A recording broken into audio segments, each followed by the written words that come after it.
My name is Joanne Richards, 61 years old, a retired librarian from Burlington, Vermont. I raised my son, Ethan, on my own after his father passed when Ethan was barely 12. I spent years working double shifts, tucking away whatever I could into savings, not for myself, but always for Ethan, for piano lessons, for college, for the life I believed he deserved. And when he announced he was marrying Hannah, a woman from an old, polished Boston family, I felt proud. I thought I was finally part of something good. I gave them $40,000 toward the wedding, no questions asked. That's what mothers do, right? Until one Thursday afternoon, just 2 weeks before the ceremony, my phone rang. Ethan's name on the screen. I picked up with a smile. "Hi, sweetheart." His voice was quiet. Too quiet. "Mom, I wanted to talk about the seating arrangement at the wedding." I didn't say anything. I just listened. "We've decided it would be best if you sat near the back, away from Hannah's family. They're private people, and we're trying to keep things balanced."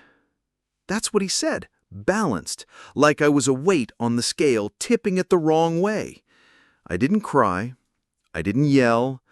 I just closed my eyes and pictured the years I spent ironing his school shirts, baking birthday cakes from scratch, staying up all night when he had a fever. All of it, now somehow outweighed by his need to fit into a family that thought I wasn't polished enough. I said, "Thanks for letting me know." That was all. 4 simple words. Then I ended the call. I didn't call back. I didn't text. I didn't ask for explanations.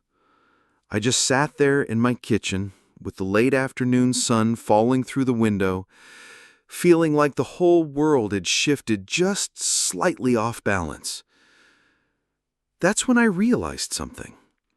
There are moments in life when you see everything clearly, not through anger, but through something colder, quieter. I wasn't invited to the rehearsal dinner. My name wasn't listed in the program, and now I wasn't even good enough to sit near my own son. That's when I decided to do something different. Not to cry, not to beg, but to make a quiet decision that would change everything. The morning after Ethan's call, I woke before sunrise. No alarm, just that familiar, hollow ache in my stomach. I sat on the edge of my bed, fingers tracing the hem of my robe, staring at the framed picture on my dresser. Ethan at age 10, holding a library book almost as big as his head.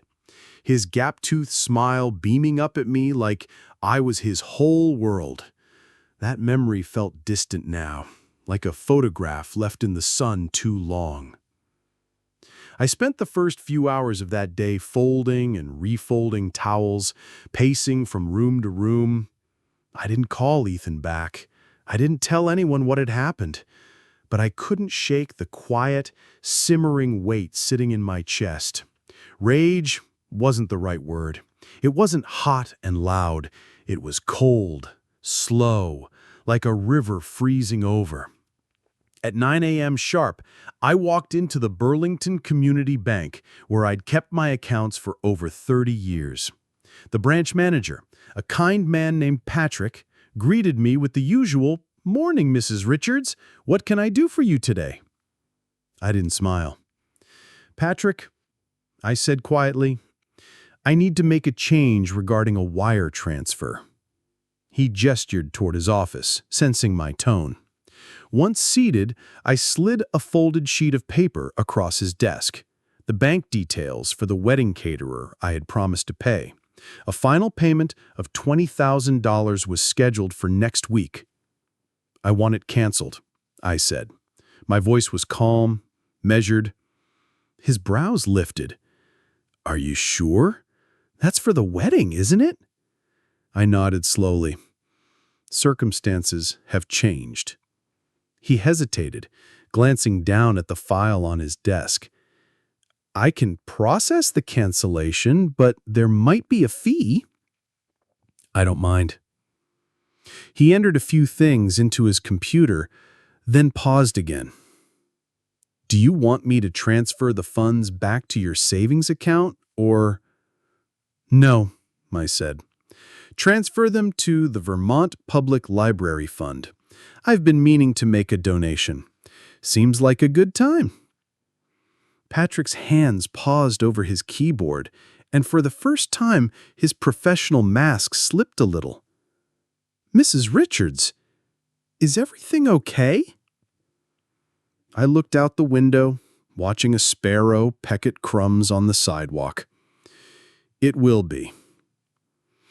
When I walked out of that bank 20 minutes later, I felt no regret, just a steady, quiet kind of resolve. That money had been set aside with love. If Ethan and Hannah no longer saw me as family, I'd put it where it could still do some good. That afternoon, I sat in my kitchen with a fresh cup of tea, reading a novel I'd left half-finished for months. The house was quiet, peaceful. No phone ringing, no emails. Around 3 p.m., a knock came at the door. It was Luke, Ethan's younger brother. His face was flushed from the cold, but his expression was different from usual. No easy smile this time.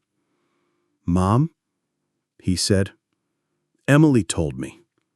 About the wedding, about everything. Why didn't you say anything?" I invited him in, poured him tea, and we sat at the kitchen table. I didn't break down. I didn't make it about me. I simply explained the facts. The seating arrangement, the quiet disinvitation, the bank transfer.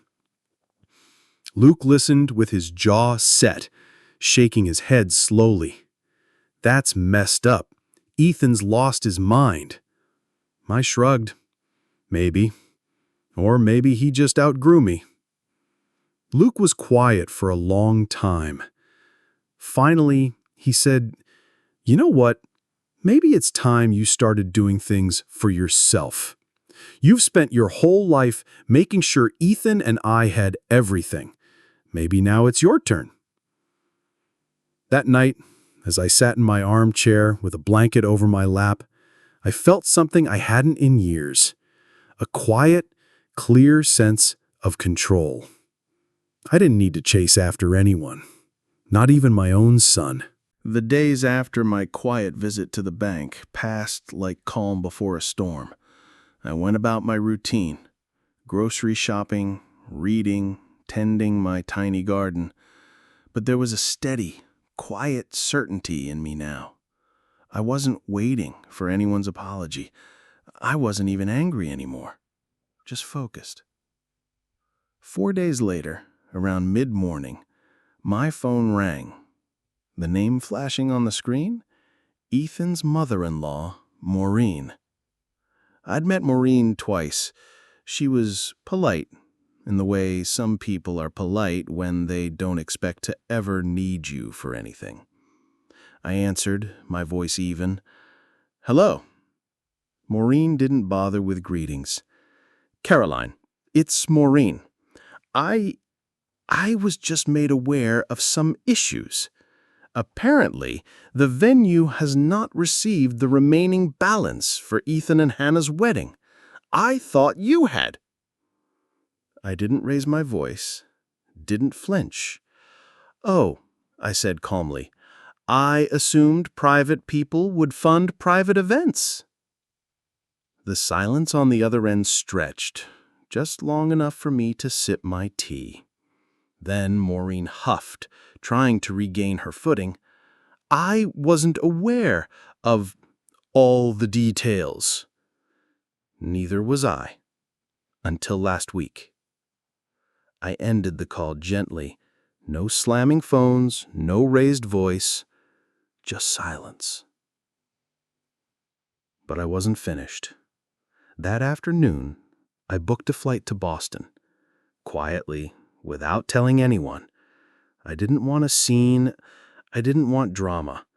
I just wanted one final moment to remind myself that I could stand my ground without losing my dignity. On the morning of the wedding, I checked into a small inn near the venue. The staff was polite, unassuming.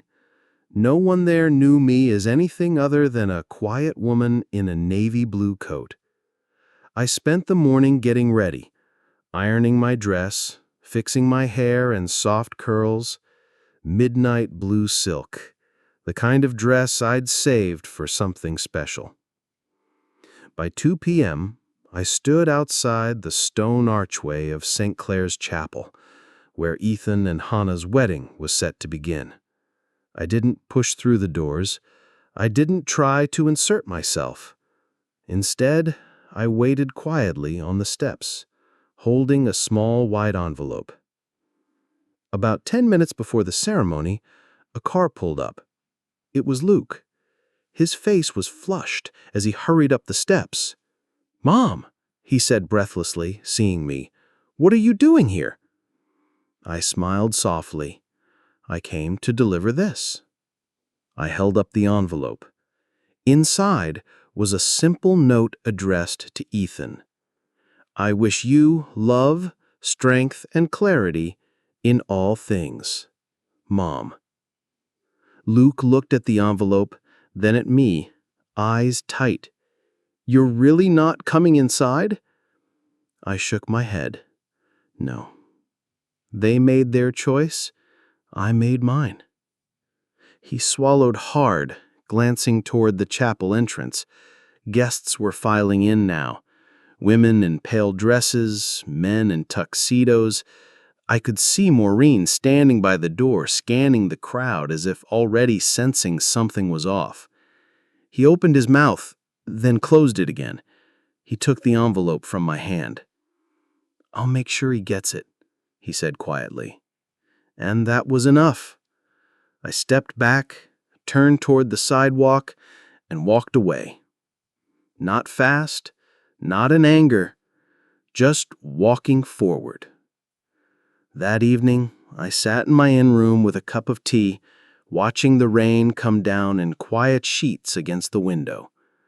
No one called me, no one texted, and yet I felt more peaceful than I had in years. For the first time, I wasn't chasing love or approval. I wasn't sacrificing pieces of myself for a seat at a table that didn't have a place card with my name on it. By the time I reached the church entrance, the sky had darkened with heavy clouds, though no rain had fallen yet. I paused, breathing in the damp spring air, smoothing the midnight blue silk of my dress. My heels clicked against the marble steps as I pushed open the grand oak doors. Inside, everything was already in motion. Soft piano music, murmuring guests, the rustle of satin and chiffon. I wasn't on the list, I knew that. But I wasn't here as a guest. I was here because I had built the foundation for that very day. The usher, standing at the doorway, a nervous young man in a black suit, glanced at me and hesitated.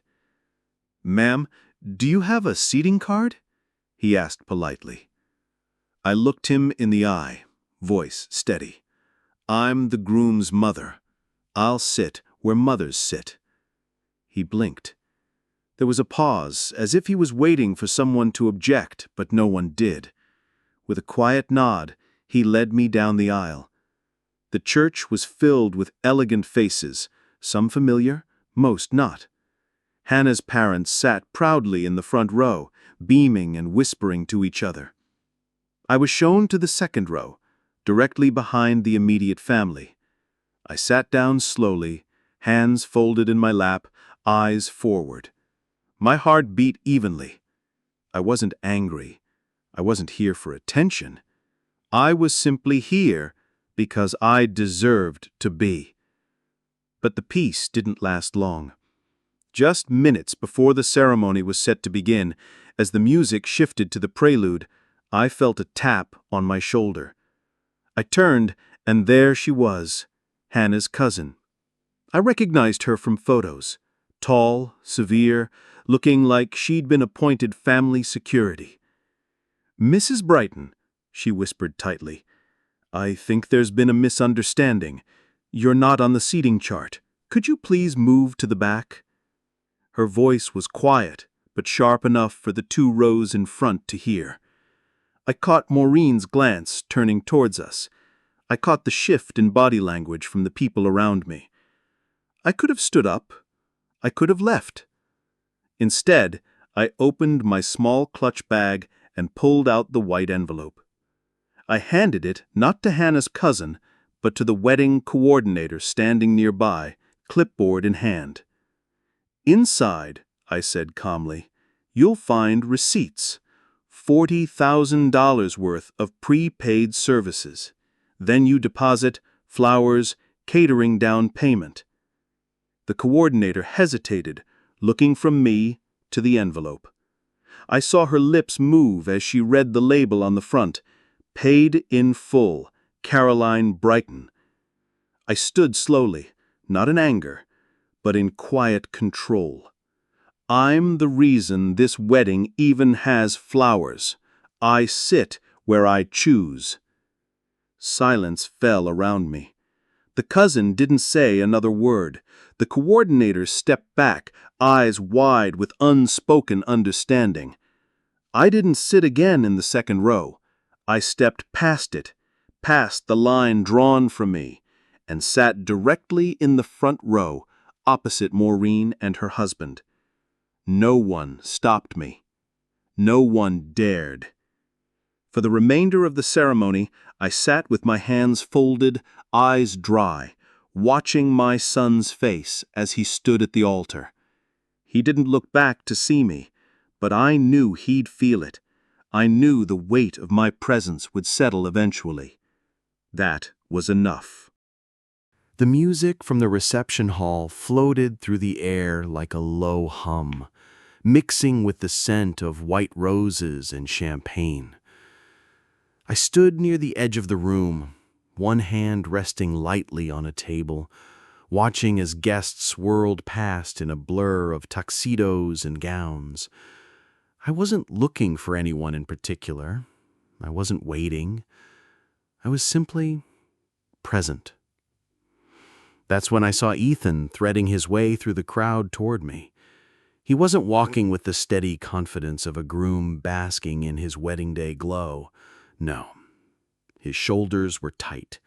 His expression was caught between guilt and confusion, like a man finally seeing something that had been in front of him all along.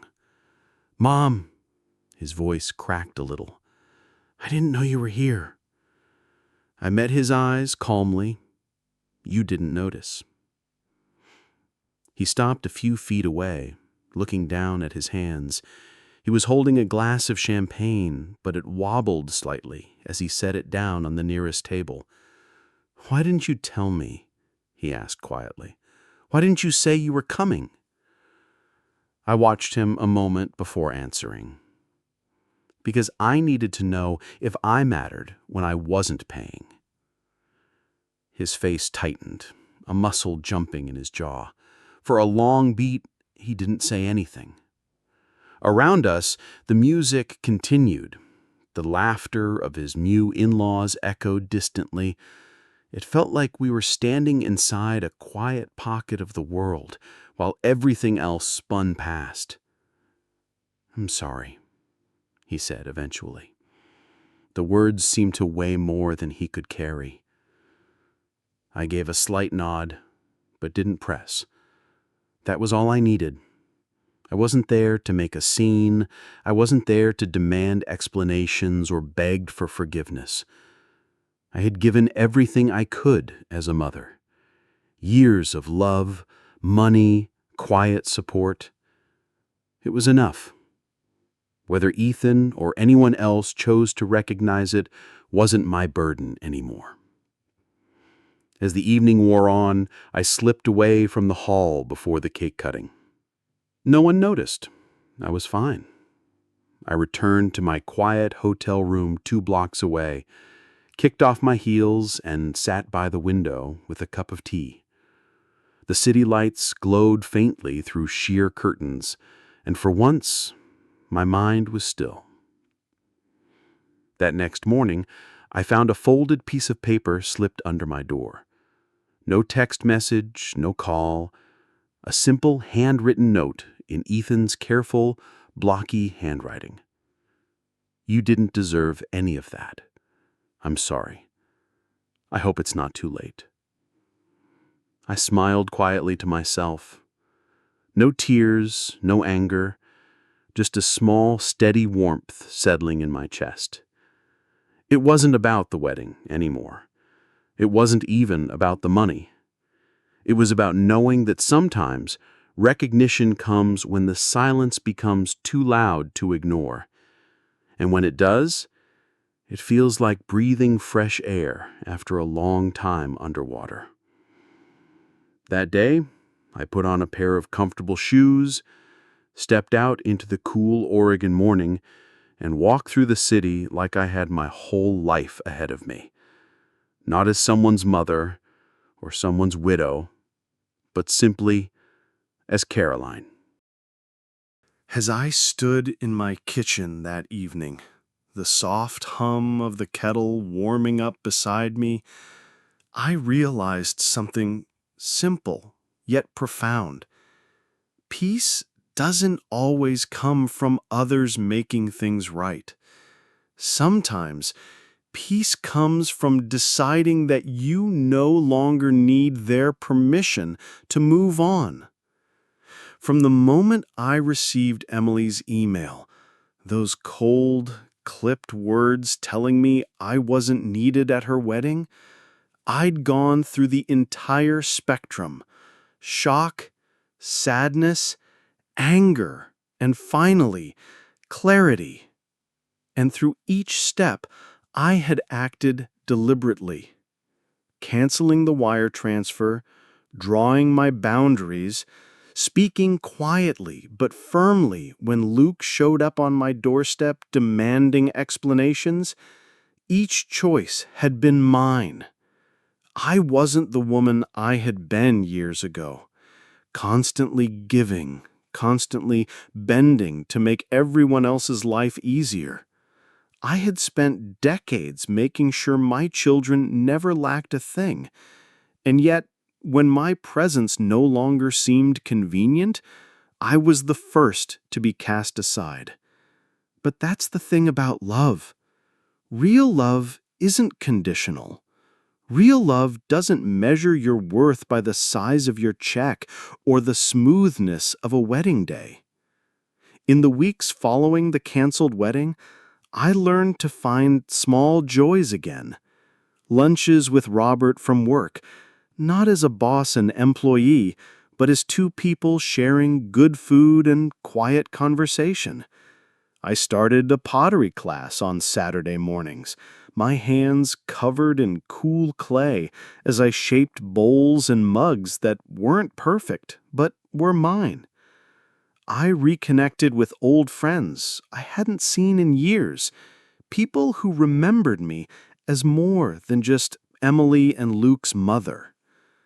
And most surprisingly of all, Ethan, my grandson, born a year later to Luke and his fiancée, a boy I would have never known if I had completely shut myself off from the world. When Luke called me from the hospital, voice shaking, saying, "Mom, I know things weren't great between us, but can you come meet your grandson?" I didn't hesitate. Because forgiveness isn't about letting people take from you again. It's about choosing to live free from the weight of their mistakes. I held that baby boy in my arms and felt no bitterness, only quiet strength. So, here's what I want anyone listening to this story to remember. You are allowed to walk away from the people who only love you when it's easy. You are allowed to say no, even to family. And you are allowed to live a life where your peace comes first. If this story spoke to you, if you've ever felt unseen or undervalued, please share your thoughts in the comments below. I'd love to hear from you. And don't forget to like and subscribe to our channel for more real stories about love, boundaries, and finding your voice again.